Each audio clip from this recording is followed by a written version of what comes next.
Join me as I dive into the wild world of the Israel versus Plasticine war and see if I can figure out how it's shaking up the global economy.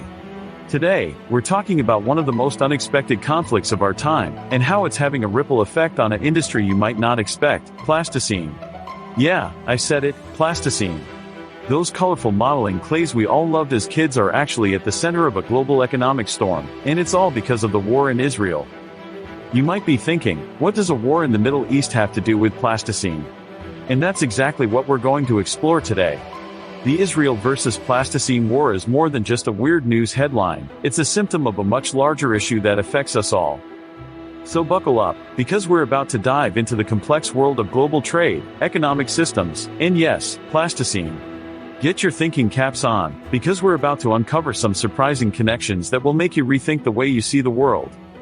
Plastic waste is a massive problem worldwide, with millions of tons of plastic ending up in our oceans, landfills, and even in our bodies every year. And as we're still trying to figure out ways to deal with this crisis, the war in Israel is adding fuel to the fire. The environmental challenges posed by plastic waste are staggering, from clogged waterways to toxic chemicals seeping into our soil. But the economic challenges are just as severe. Plastic waste is not only bad for the environment, it's also a massive burden on our economies.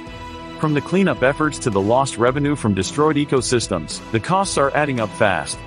And with the war in Israel disrupting global supply chains, the plastic industry is feeling the pinch.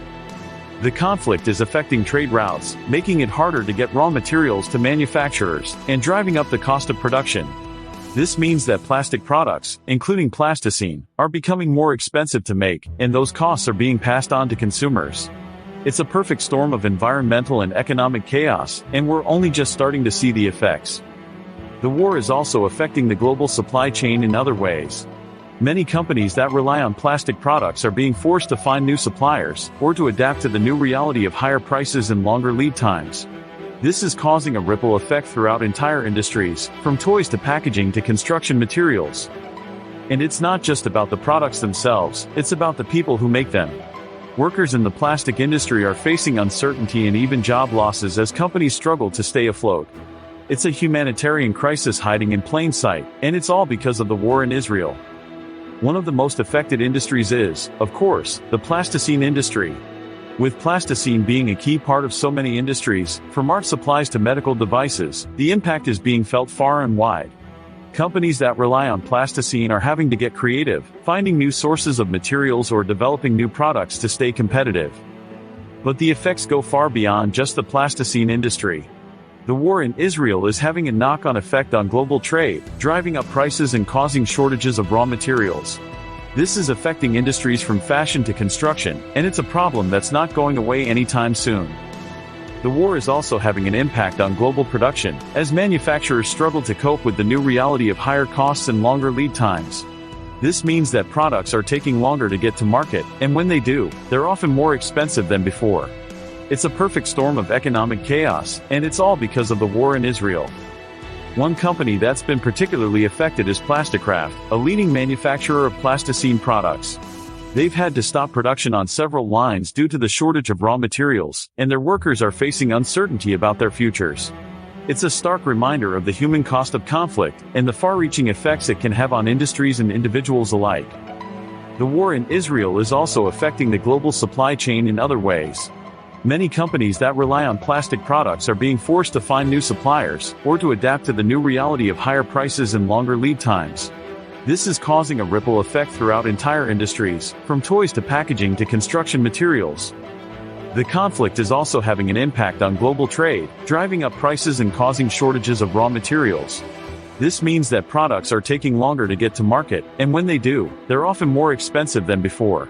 It's a perfect storm of economic chaos, and it's all because of the war in Israel.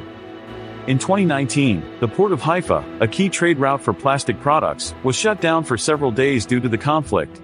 This caused a backlog of shipments, driving up prices and causing shortages of raw materials. It was a perfect example of how the war in Israel can have a direct impact on the global economy. The war in Israel is a stark reminder of the interconnectedness of global conflicts and economic issues. It's a complex web of cause and effect, where a conflict on one side of the world can have far-reaching effects on industries and individuals on the other side. It's a problem that requires a nuanced and thoughtful approach, but one that's essential if we want to build a more sustainable future. So what have we learned today? We've seen how the war in Israel is having a ripple effect on the global economy, from trade routes to production to the global supply chain. We've seen how it's affecting industries and individuals alike, from plasticine to construction materials. And we've seen how it's all connected, how a conflict on one side of the world can have far-reaching effects on the other side. Thanks for joining me on this journey into the wild world of the Israel versus Plasticine war. Don't forget to share your thoughts in the comments below, and if you're interested in learning more about environmental issues or global economics, check out our video on the surprising impact of climate change on the coffee industry.